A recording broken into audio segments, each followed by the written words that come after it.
सुप्रभात बच्चों, हम आज आगे बढ़ेंगे। अब कहाँ तक हुआ पहले देखेंगे। पहली कविता कौन सी थी? हम होंगे कामयाब पढ़े, और उसका पूरा प्रश्न उत्तर सब आपको कविता भी आ गई। धूम क्लास में आप बच्चों ने बताया ना, एक एक कविता पढ़कर सुनाई आपने, तो आप ये पढ़कर शब्दार्थ पूछी। अब सिर्फ आप क्या करना है, अनुवाद कवि परिचय आप कंठस्थ करना है। अगले जुम में पूछूंगी मैं, बोली ये आप होंगे कामयाब, ये प्रश्न उत्तर और शब्दार्थ और कवि परिचय जरूर पूछूंगी, उसके मार्क्स आपको मिलेंगे। सुनेंगे। उसके बाद हंसी खुशी मतलब जोक, हंसना, पढ़ना और अपने आप हंसी लाना। हंसना भी ज़रूरी है ज़िंदगी में। खाली दुख ही दुख से रहे तो हम उदास कभी भी नहीं रहना चाहिए, और कभी कभी हम जीवन में हंसते रहना चाहिए। कभी कभी नहीं, हमेशा हंसते रहना चाहिए। दुख है तो भी उसको सामना करना चाहिए। इसलिए हमको छोटे से चुटकुले दिए, वो पढ़कर हम खुशी मनाना, आपको खुशी होगी वो पढ़कर देखो। फिर हम सेकेंड लेसन क्या पढ़े, राजा बदल गया है ना, राजा कैसा था। फिर वो छोटे राजेश ने क्या क्या बताया, एक छोटा सा गाँव का लड़का वो क्या क्या कैसा बदलाव लाया, किसके उसको क्या मिला, किससे किस से मिला, किधर से आया, ये सब कुछ हमने पढ़ लिया है ना। उसके प्रश्न उत्तर भी इजी आपको आते हैं। इसका ऑब्जेक्टिव भी हमने पढ़ लिया, इसका चित्र भी देख लिए अपन। इसके बारे में अंतिम अक्षर से शब्द यहाँ देते हैं, उसके अंतिम अक्षर से और दो शब्द बनाना, ये भी लिखे। और अब हम व्याकरण भी पढ़े है ना, वाक्य किसे कहते हैं, फिर ये संज्ञा सर्वनाम, ये भी पढ़े। उसके बाद थर्ड लेसन क्या पढ़े, प्यारा गांव, गांव के बारे में पढ़े।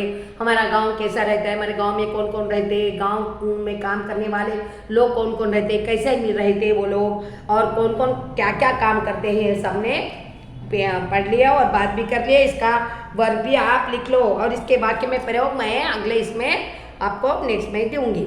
उसके बाद कौन कौन है, तो चांद नहीं है तो हमारे जीवन में क्या होगा, सूरज नहीं तो हमारे जीवन में क्या कैसा होगा, नदियाँ, पर्वत, बादल, इंद्रधनुष, ये सब हमारे जीवन में ज़रूरी है। इसीलिए तो भगवान ने हमको ये चीज़ का निर्माण किया है, और उसका आनंद हम उठाते हैं, और तभी हम जीवित रहते हैं। तो इसके बारे में, नभ के बारे में, ये सब कविता हमने पढ़ी। तो इसका अगली बार पहले कविता का परिचय पूछूंगी, उसके बाद ये समझ में आया।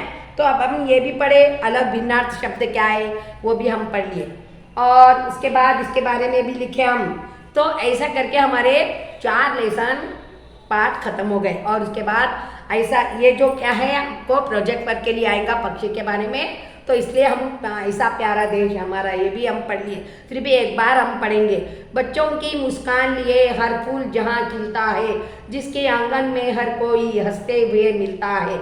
धर्म से बढ़कर मानवता का मान जहाँ पर होता है, जिसके आंचल में हर कोई दुख भुलाकर सोता है। पर्वत, नदियाँ, झील, बहारे कण कण जहाँ लुटाते हैं, जिसके चमन में हर कोई शांति से संदेश फैलाते हैं। माटी माटी सुगंध लुटाती है, सोना जहाँ पर उगता है, जिसकी छाया में हर कोई गीत खुशी के गाता है।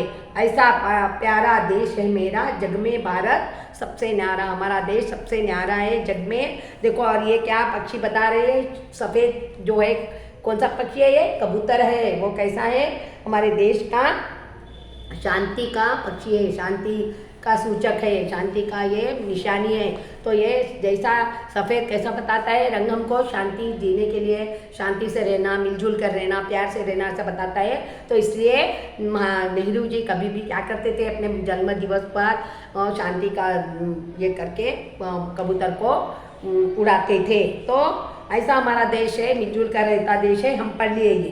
पढ़ने के बाद इसके कौन है, कवि राकेश तरंग है ना, ये हमने पढ़ लिया। तो इसके हम 4 रिवीजन मैं जूम क्लास में रिवीजन लूँगी। तो बोलने के लिए खास करके आपको ये रिकॉर्डिंग कर रही हूँ, आप पढ़ना है। जो भी प्रोजेक्ट आप दीपावली के बाद प्रोजेक्ट मिल जाएगा आपको, वो करना है। उसका अंतिम तारीख भी आपको कब सबमिट करना है, कब आपको स्कूल में लाके देना है, वो बस आप मिलकर एक ही साथ लाके देना। आगे पीछे है तो आपको आगे पीछे के अंक मिलेंगे।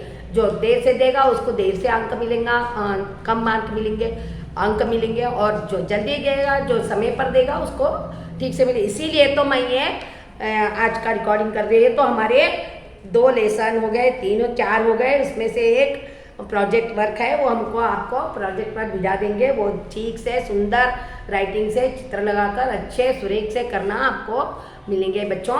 तो आप और जो भी समय पर जो भी वर्क काम दे रहे हैं आपको करते रहना है। क्लास वर्क इधर सामने लिखना है, जो भी प्रश्न उत्तर दिए, और पीछे होमवर्क करना है।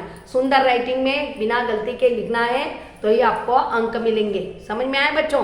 तो इसीलिए आज का तो हम पढ़ लिया, आज का अपना ये लेसन का कंप्लीट हो गया अपना पोर्शन। अगले जूम में अपन क्या लेंगे? पार्ट 5 लेंगे, आगे बढ़ेंगे। धन्यवाद बच्चों।